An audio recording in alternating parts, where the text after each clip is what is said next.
Ash here coming at you today in Clash Royale. Welcome to the video, guys. Hopefully it finds you all doing well. If not, send some love, some positive vibes your way if you need them. And don't we all need them from time to time? How are you guys doing? It's been a while since I checked in with you all. I'm doing great personally. I had a great Valentine's Day. I actually went to Isabella Stewart Gardner Museum.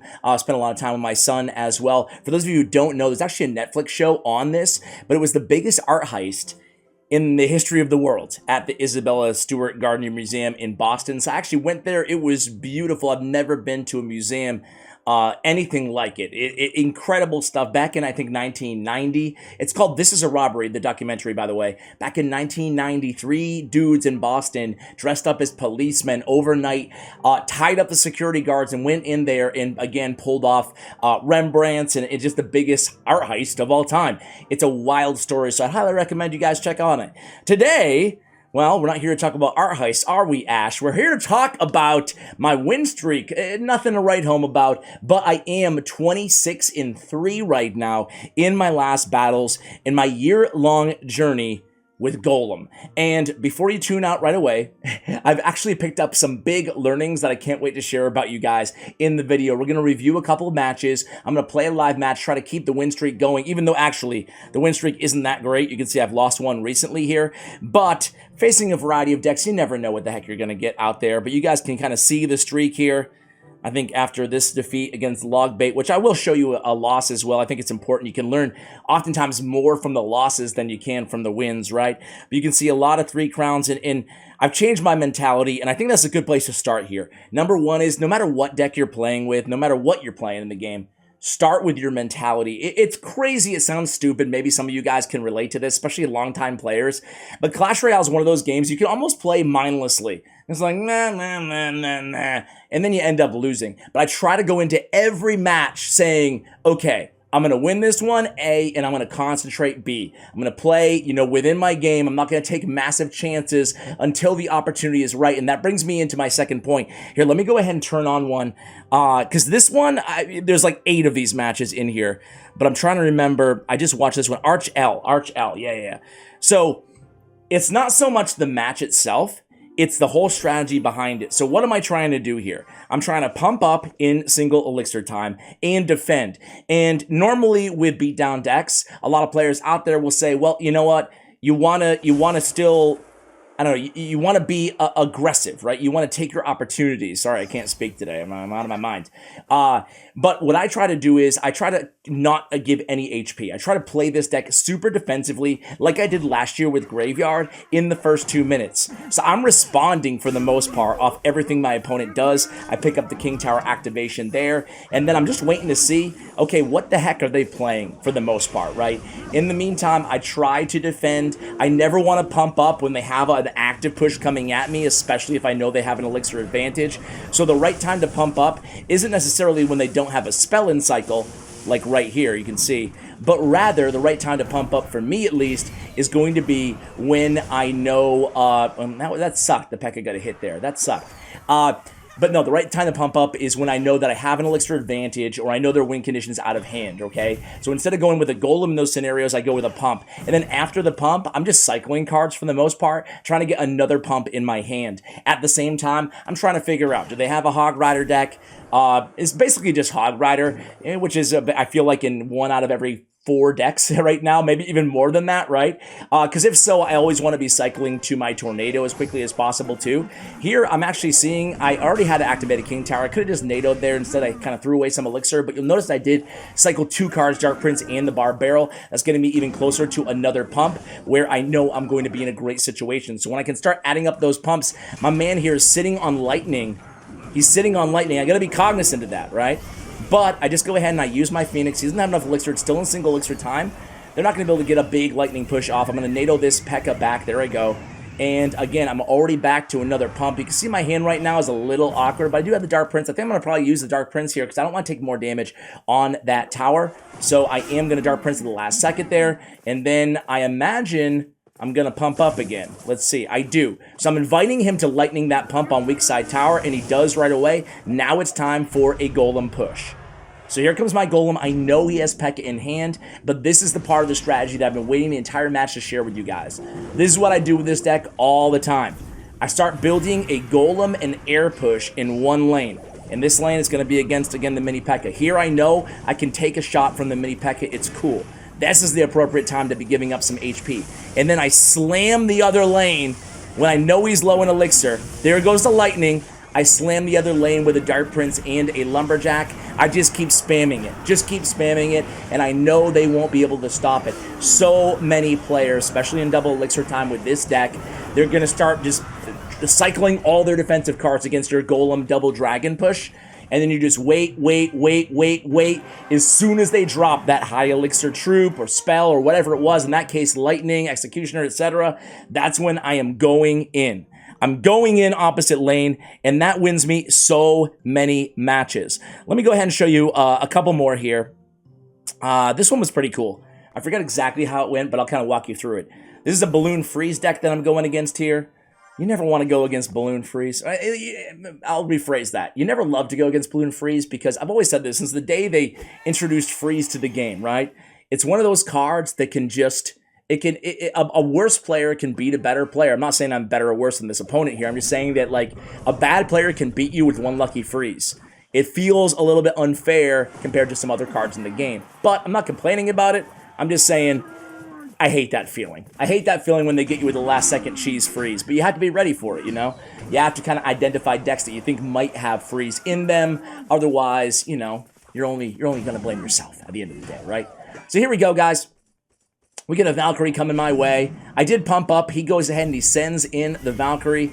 Kind of thought my man was playing a balloon deck after I saw the Lumberjack and the Valkyrie, the rest of his deck here. So I go right in with the double dragon, right? So he could have frozen there, but I did have my NATO if I needed it, and I probably could have held that balloon to one hit at the worst case scenario. So he goes in and plays the Archer Queen, who, again, I think she's so freaking strong, even after the nerf. I'm a big fan. I think the Archer Queen, and I'm probably in the biggest minority here out of you guys, but the Queen, to me, is the strongest champion in the game. I don't know. Maybe I just like air targeting troops. I don't know what it is, but for me, it's not even close, I would say. Any of you guys feel the same way? Let me know. Let me know if anybody agrees with me. Actually, I'll post a community tab poll, and you guys can vote it out there. Who's the strongest champion in the game? All right, here we go. Another balloon push. As soon as I pump up, I was ready for it. My man has freeze in his hand. Well, guess what? I have a tornado in my hand. He's not even going to use the freeze, which is a wise decision on his part. So we're almost a double elixir time, so I can finally start thinking about a golem push, and I do. Usually around 20 seconds left in single elixir time. I know I'll still benefit from double elixir time when that golem gets to the bridge. So that's usually the time that I'm comfortable dropping my first golem. I don't drop that many golems. I'd rather just cycle to another pump in single elixir time. I'm not going to say I've never done it, but it's very few and far between. So my man actually has a really strong defensive deck between Tesla, Freeze if he needs to, Archer Queen, and Lumberjack. He has a lot of tools at his disposal. He gets off a pretty good freeze there. Tesla's putting in work. My Golem's almost dead.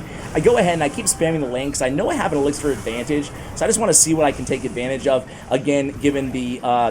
whose Lumberjack Rage is that? It's his. Okay. Whose Rage is that?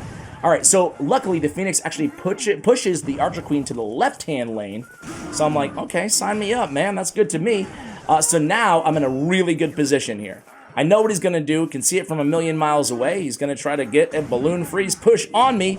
Try to get that surviving Lumberjack Rage as well. I go with a Lumberjack of my own, and I don't want to drop both dragons right away. I want to wait for that freeze to come down. Then I'll go ahead in NATO, and now I'm in a pretty good situation again here.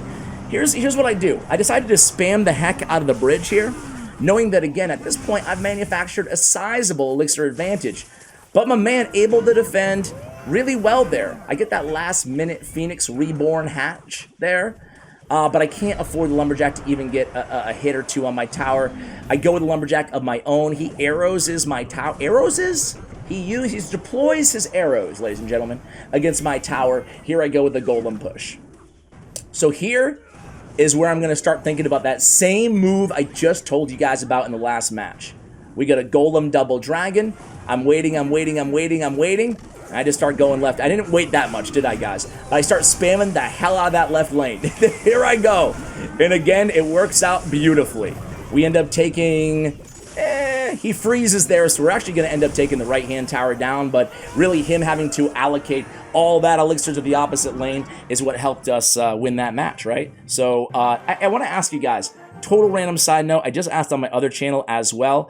You know what, guys? Let me show you a loss here. I was going to show the log bait one, and we'll talk about what I did wrong. Let me ask you guys, if I was to make, I hate saying the M word here. I hate saying it. It's been 9 years on YouTube, and I don't think I've ever uttered it, but I'm going to do it right now. If I started a merch line, merch, would any of you guys be interested? Now, let me give you the idea before you tell me no in the comments. The idea here is doing something for, like, mental health, right? And just having, like, you know, I don't want to say cheesy, but feel-good sayings on shirts, things that I say, like take care, guys, like positive vibes, things like that, right? And then donate the proceeds to, like, a mental health organization, the profit, I should say, to a mental health organization or something like that. Would you guys be into that? Maybe I could put a little ash on the sleeve or something just to give it some sort of connotation that you're supporting the channel in some way. But I was thinking that would be a cool idea to maybe do. But I want you guys to be real with me too. I don't want you to just say you're interested and then you're not interested at all. If you think you'd be interested in something like that, maybe you're someone who just never buys content creator merch. I'd like to hear from you guys as well. That NATO could have been placed a little bit better. If I had that NATO with the Goblin Barrel a little bit more to the right, I could have saved myself probably 1 elixir from that pump. And hey, every elixir adds up here. So you can see that early on, things are going all right. I'm wondering where my big mistake was in this match. I still have the damage lead in single elixir, which is really good. I'm going against old school log bait here. My man's playing the rocket, the lumberjack, everything. I go and I support this push with an electro dragon. The reason I did that was to cycle to another pump, honestly, and knowing that he had gang in hand, I knew that, you know, he'd have to respond with something other than just the knight there, or just the gang, excuse me, if I play the E-Drag. So here in this situation, I know he's going to start defending his princess, so I decided to go with a, there she is, go with a phoenix to help support there in the right. He does get a couple princess shots in, but I'm comfortable where I am. Now I have a pump that he's not going to rocket because I already got value out of it. So in this position, I'm actually pretty shocked that I was able to lose this match. Let's see what I do wrong. I go with the golem. Glad I didn't NATO there. Instead, okay, so when he commits the goblin, okay, so this is what happens. I remember this now. So when he commits the knight and the goblin barrel and the princess, I know it's unlikely I'm going to be able to save the tower. This is my mistake. There it is right there. So if I had used the E-Drag a little bit closer to that golem, he would have just rocketed it. So I guess maybe that's not the mistake. This was a tricky one. This was a tricky one. I don't have the E-Drag support to mitigate the Inferno Tower. Maybe I shouldn't have let that tower go. In hindsight, it's a really tough call there. He goes in ahead and he rockets there. I do have a Phoenix egg, but there's just not enough time left on the clock. I know I have an elixir advantage because, again, I know that I was able to get that unresponded to pump on the board. And we actually do get a lumberjack to that tower. We NATO, trying everything here. I do get 1 Phoenix bite, 2 Phoenix bites, man. If the Phoenix had just died, I would have been able to take that tower down. So it really came out down to it at the end there, but unfortunately, not able to walk away with a victory. Just wanted to show a loss so you can kind of learn as well. I would like to continue the win streak here, guys. I'm at like 90% win rate with this deck. Let's go ahead and try to continue things here. All right. You can't choke against Karinga here. Let's do this. Let's do this. All right, Karinga. So we have our pump as our next card up, which is good. Let's focus. So, well, interesting.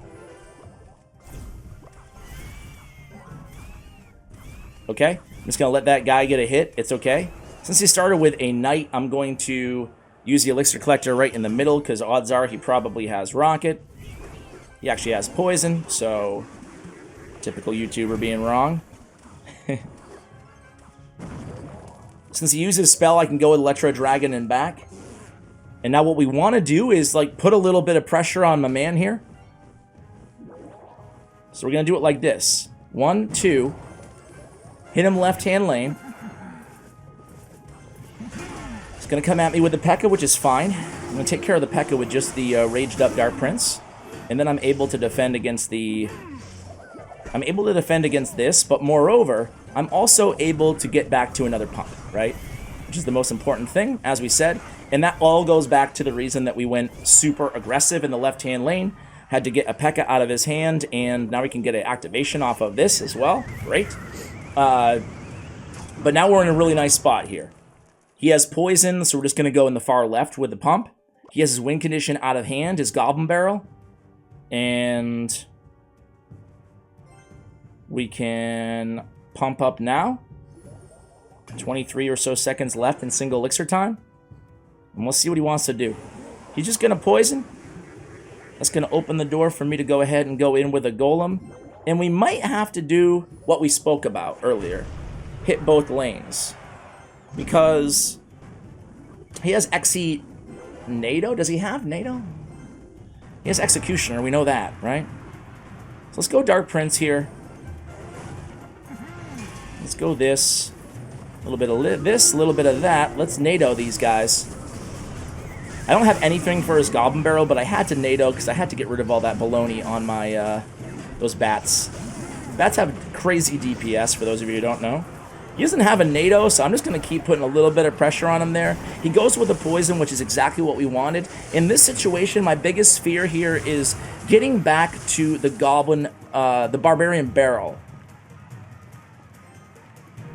So we're going to do this, we're going to do this, we're going to do... Oh, that was a pretty dang good barrel there, guys. If I do say so myself.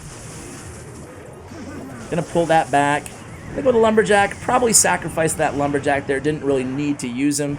But hey guys, we have a healthy pump, and now it's going to be Golem time, and I feel really good about this situation right now. This is pretty much going to be GG's. I can't see, unless I do the absolute biggest choke job known to man, I cannot see how he can beat me here. Okay, it's going to be the double dragon push, and we're going to do the same thing opposite lane that we did in those other matches, right? We're going to do this, we're going to do this, we're going to do this. So let's see how he responds, guys. We did the same move with the Phoenix. And we get the Lumberjack to the tower. He's going to die to the Rage. And there goes that Phoenix. And boom! There it goes. Alright, guys, that's going to do it for the video. Thank you so much for watching. And as always, take care, guys.